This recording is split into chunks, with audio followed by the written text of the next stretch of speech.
One of the reasons I started this magic and mentalism channel is because I was getting frustrated with all the BS around magic on YouTube. There's so many guys, so many people sharing stuff that really doesn't work in the real world. It's so fudgy or it's so complicated or not worth it. The visuals aren't there, there's no impact, there's no emotional hook, all this stuff. So as you guys know, my regular subscribers know, I try to keep things real here on the channel.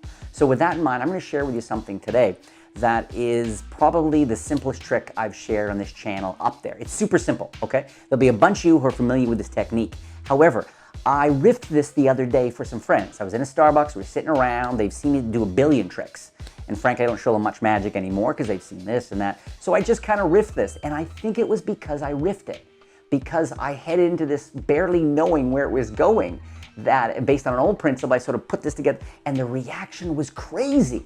It had this real, hey, you guys haven't responded to something I did in years like that. That's wild. So I thought, just out of respect for that reaction and the fact that I riffed this, I wanted to share this with you guys on the channel, okay? So I was at a Starbucks, hanging around, and I literally, said, show me something, and I said, sure, let's just grab some things. So we grabbed some things. This is what we got. Show them, Chris, down here. Literally, I said, grab some things, and they grabbed some stuff. So it was, I think we actually might have had, I think somebody used, like obviously it was a different ring, but it was a Starbucks card, a quarter, a ring, sugar packet, stir stick, and I just grabbed the cap off my marker. Now what I liked about this is as I was grabbing things from people and getting someone's this and that, is I think they could feel it was with any group of items. So I think that immediately raised the ante on this, okay? Or raised the essential power of this, okay? And you're gonna love how impromptu this is because all you need is your cell phone. That's all you need, okay? Chris, let's try this here. I've got some items here. How's your spelling? Because this is kind of like a spelling test. Are you a good speller? Yeah, okay. Okay, and how would you spell okay? Okay. Nice. Nice. I'm gonna show you something that's paranormal. It's beyond the normal. And just a little test here. How do you spell paranormal? Any guess? Any sense? P-A-R-A-N-O-R-M-A-L. Very close. No, that's perfect. Perfect. Okay, so let's try this. Look, I'm going to take a photo. I'm going to take with my phone here. I'm going to take. Let me get to the camera. I'm going to take a photo. I'm going to close in a little bit here. Let me take a photo. Now I want you to name. Go ahead. Name it. What do we got? 1, 2, 3. We got 6. Name a number from 1 to 6. I don't care which one. 5. 5. 5. You're sure? You don't want to change your mind. You're going to stick with 5. Is that right? 4. You want 4 now? Yeah. You're sure? You want to change your mind again? Okay, we're going to do this really slowly, okay? Watch. 4. 1, 2, 3, 4. 4. Now remember, you could have said 5, 6, 1, 2, 3. Right here.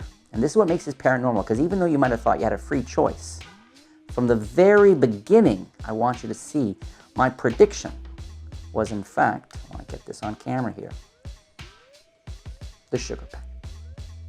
Now, I know a bunch of you more experienced performers will know the principle I'm using, so let me immediately try to give you the value around this that I discovered. Number one, you should do this with a borrowed phone. You can do it with a borrowed phone. It's the same handling. It's all straight up. But using a borrowed phone, I think makes it that much stronger, that much more believable, and gets people engaged, etc. The other thing that really excites me about this trick is how many tricks do you know that are truly anytime, anywhere, you can have nothing with you, nothing. Most mentalism or prediction tricks, you at least need a napkin and a pen to write something down, and then you go from there, some cold reading or whatever. With this, all you need are any 6 items. A stone, a leaf, someone's eye, let's say they're a big magic fan. A ring, a coin, a crumpled bill. I mean, you can be anywhere and find 6 different small items, number one, and somebody's got a phone. So this you can do anywhere. And that sense of improvisation and that sense of what are the items, and that when you borrow the item, not that you're going to say something funny about each of the items. Hey, what's this? Oh, this is weird. Is this your wooden ear? That's weird. Like, what is that? Not that you're going to say something funny about each item, but you can borrow the items, and there's this open concept feel that's very powerful. So first, borrow the phone. Second thing I want to emphasize is this is a great opening trick. This is a great, because what, you got 1 of 6. Is that a miracle? Is that a mind blower? No, but it's pretty cool. And from the start, you presented everything so confidently, there's this sense that you are controlling the whole situation. So it's a great kind of, hey, that was cool, but now let me show you something really crazy. Or subtext again, just in case you think that that was a total fluke, let me show you this next thing, and boom. Okay, so great opener. Use it with a borrowed phone. Great in a casual situation. Now, what really opened this up for me is because I'm using the classic, what's called the sixth force.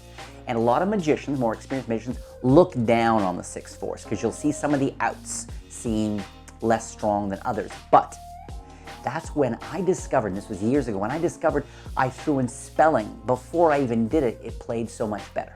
Now let me explain that to you. I asked Criss, so I'm going to do something crazy here. I'm going to do something paranormal. It's a bit of a spelling test, okay? Are you a pretty good speller? Okay, can you spell paranormal? And sometimes that'll get a laugh and people spell it. Usually people get it right. You don't want to, can you spell onyx? Or can you spell something that people are going to screw up? That's no fun. Like minutia. Can you spell minutia? My show grinds to a halt because people don't know the AE on the end from the Greek, maybe. Huh. But by mentioning spelling off the top, you're setting yourself up for one of the outs. So Criss, let's drop on down here. Let me walk through this for people, exactly what I'm doing here. Now let me apologize to all my non-English fans because I'm sure maybe you can work this out in some other languages, but this is really, I only know it in English and you'll see. So what do? I arrange the items. I've got my phone or borrow their phone. I go to camera. I'm going to take a picture and they don't know what I'm doing, but all I'm doing here is focusing on the sugar packet. The one in from my right, the fourth position over here, okay, or from my left, the third position. So they think I'm taking a picture of all the items, but and you don't want to do this. You want to use the screen, close in on it, get a close-up going, and then take a picture, right? And you can have that on someone's hand. So using a borrowed phone, taking one quick picture and putting it on someone's hand, or they can put their hand there, whatever, someone can bounce it on their head, is much more dramatic. So I've taken a picture of this. Now, I say, go ahead and name a number from 1 to 6. They go back and forth, they change their mind. If they, in Criss's case, he said 4. So I go, okay, we'll do this slowly. 1, 2, 3, 4. Now remember, not only could you have changed your mind, but you did change your mind. Your first number was this, then you went to 4, whatever. You could have said 6, 5, and you really isolate these items down to here.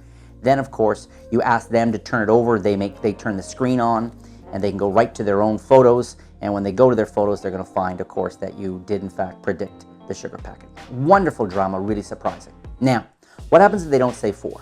Well, I've got my prediction. Because if, let's say they say 3, I say, you're sure 3's the one. I say, oh, I'm going to do this very slowly. 1, 2, 3. Now remember, you could have said 4, 5, or 6, but you said 3. They're not going to say, oh, you're supposed to count from this side. They're never, and it's about confidence. So whether they say 3 or 4, you're both going to end up right where you want to be. All right? Now, what happens if they say 1, 2, 5, or 6? Right? What do? Well, this is why. Years ago when I first learned this force, and I'd say, let's say they say 1, and I'd say 1. You're sure 1's the one. You don't want to change your mind. 1. Okay, watch. O-N-E. Spelled right to it. Years ago when I used to use this spelling, to go from nowhere to then spell 1, 2, 3 would be convincing for people, but it was like not, but the fact that at the beginning of this trick, I said this is a spelling test as a bit of a joke. Can you spell paranormal? I have found since I dropped that line at the beginning, now when I spell to it, there's no suspicion. And for those of you who know the sixth force, that is a big step forward on this very organic force. So if they say 1, I say, you're sure 1. I say, remember, this is a spelling test, I told you. Can you spell 1 for me? And they go, O-N-E. Okay, O-N-E. Right? Now, if they say 2, I say 2. Okay, remember, I told you I was going to challenge your spelling.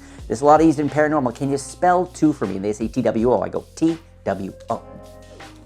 Of course, if they say 3 here, if they say 4, I count over 1, 2, 3, 4. If they say 5, I again say, now remember, I told you this was a spelling test. Can you spell 5? It's a bit tricky. And they go F-I-V-E. I go, okay, F-I-V-E. Now remember, you could have said 1, 2, 3, 4, 5, or 6, but you said 5. F-I-V-E, right here. Boom, and show that. And of course, 6 is 3 letters. So if they say 6, I say S-I-X, right there. So no matter what number they say between 1 and 6, you have a strong, simple, credible out to arrive at that object in that position. Magic doesn't happen in your hands. Magic arguably doesn't even really happen in people's minds. Magic happens or lives in people's memories. And so many young performers get caught up in trying to show the magic. But as I'm always talking about on this channel, it's important to keep in mind the psychology of magic. It's really the key to magic. It's amazing how you can do something simple, and if you frame it the right way, with just the right word or two on a presentation, you can change everything. And this is a great example, because the sixth force has been around forever. And usually magicians and magic shops paddle tricks and things, just either 1, 2, 3 or FIVE. But as soon as you go into that, like I said, there's that strange thing. So as soon as I've added just this line of, I'm gonna test your spelling, all of a sudden it made this a lot more credible. Hope you like this, hope you try this.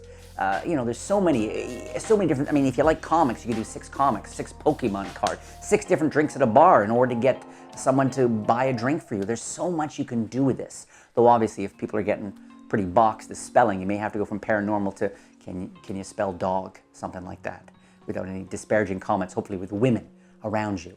Thank you for watching, as always. Thank you so much for watching. Appreciate you subscribing. My newsletter, I know a bunch of you more and more are joining my newsletter. The best way to join my newsletter is just to go to sankeymagic.com. Top of this page, you'll see a sign-up box there, and just type in your email. And don't forget, if you're liking the psychology, if you're enjoying the sleight of hand, fine, but if you want to take the sleight of hand, I think that's a lawnmower, Chris. I think, which is weird because it's February.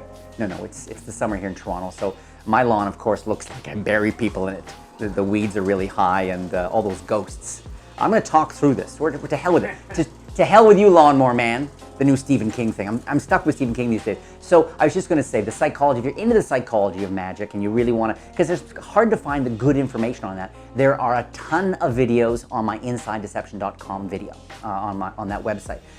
However, if you're interested in psychology, you'll find more on the graduate and the professional level on that website than on the student level. Just a heads up. So check out Inside Deception, subscribe to the channel, and try this trick. Go out in the world, freak people out, and have some fun.